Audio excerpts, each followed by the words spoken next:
For our indie game review today, this is for Lunacid, a love letter to the likes of Kingsfield and action dungeon crawlers from the maker of Lost in Vivo, and how this game is very much old school to a T.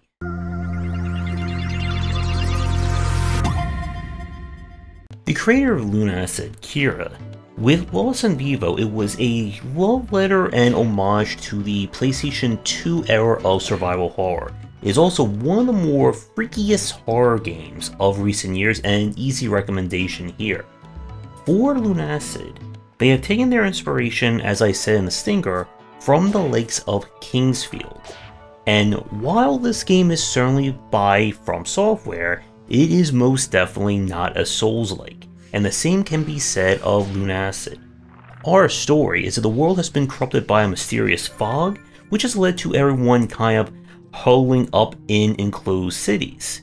And all the dead and criminals are thrown into a massive well that leads into a deep underground world. And, of course, you're one of those criminals. After getting your hand chopped off and thrown into the well, it is up to you, lots of gear, and your magically floating hand to explore the underground world, maybe get out, and find lots and lots of loot and monsters along the way. The star of Lunacid is definitely the world and kind of environmental design. This is a massive game where every area is its own complete biome with multiple original tracks from Kira and other artists. Each area will feature a different look, different environmental hazards, enemies galore, and a whole mess of secrets. And we'll be coming back to secrets in a few minutes. The general gameplay, as I said, is built off of Kingsfield, but with the advantage of not having to worry about hitting like 20 frames per second. This game is very fast paced. Your character moves really fast and quickly, especially if you upgrade your movement speed stat. In order to do damage, you must charge your attack. Every weapon has a different kind of charge time, as well as a reach and damage type. When the meter is fully charged and you hit the enemy, you'll be doing full damage. Heavier weapons that are a little bit slower to hit, you can guarantee you'll at least do a lot of damage if you can get that charge off, while weaker or faster weapons, you can just kind of mash left click and do a decent chunk very quickly. There are multiple spells of varying powers, elemental types, and utility throughout the world. Spells are kind of grafted onto rings, and you can only wear 2 rings at the same time. And in order to swap between equipment and rings and all that, you must go into the menu, and yes, this is a game where there is no such thing as a pause while you're menuing. A major facet of Lunacid, and kind of what gives it that old school charm, is the exploration. As I said, this is a game where every area feels like a completely new world for you to explore. You'll have to quickly get used to the new enemy types, how they behave, and most importantly, how you even do damage to them. You see, this is not one of those games where your starting weapon or that one weapon you really like is all you're going to use. No. Here, you'll need to keep track of what weapon types or damage types will work best for the area.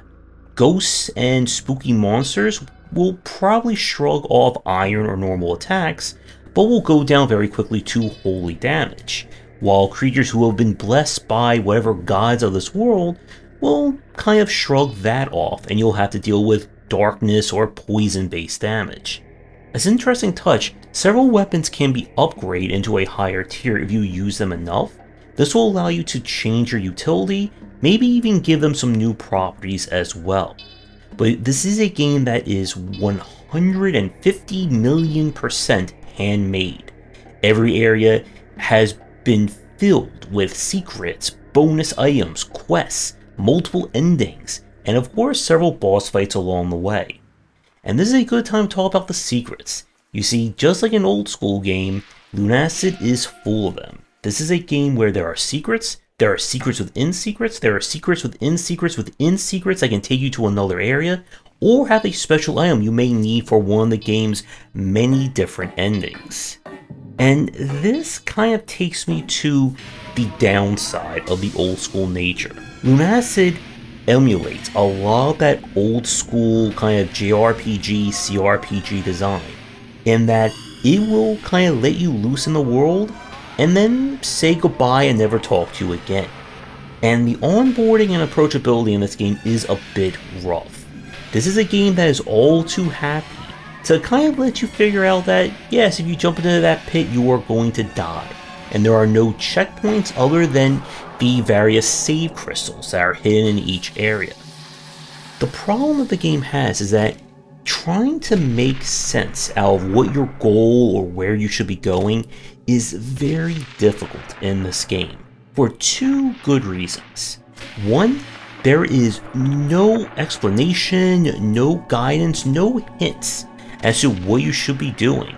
You are going to just be stumbling around this massive place, beating up a myriad of enemies, and then maybe get into a boss fight, or finding something spooky somewhere.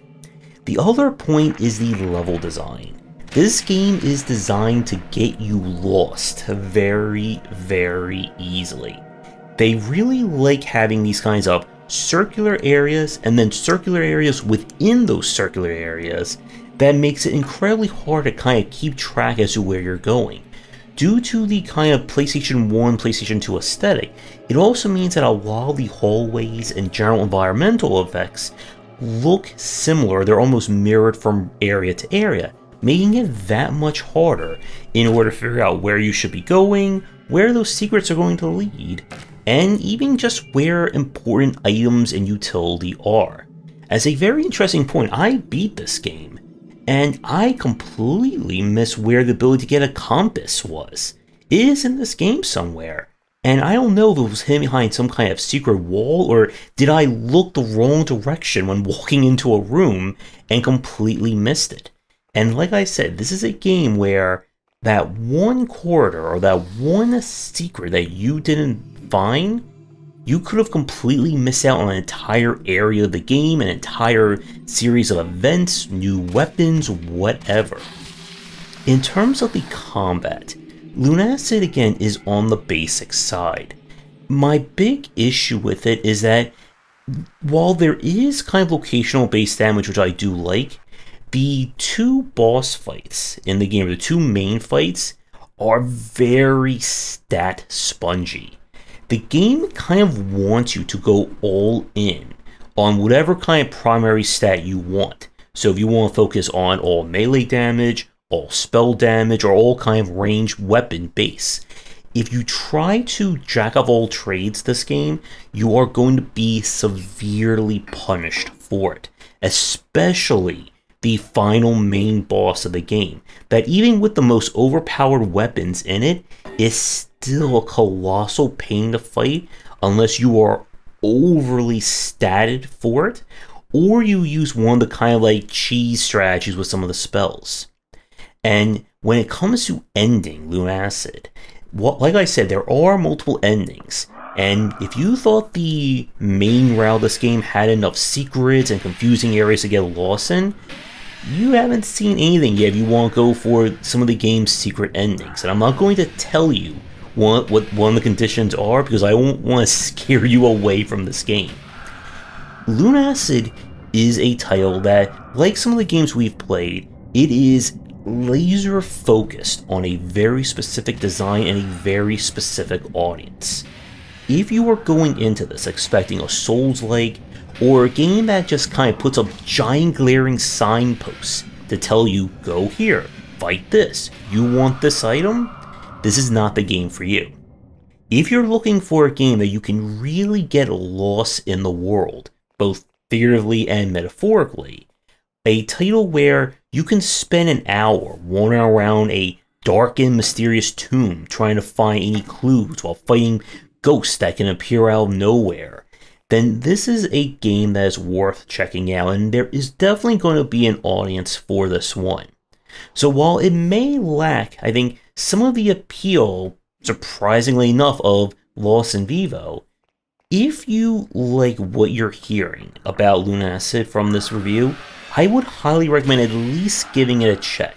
Like a lot of the games that we play, as I said, this is a title that you will know very quickly if you are all in or all out on.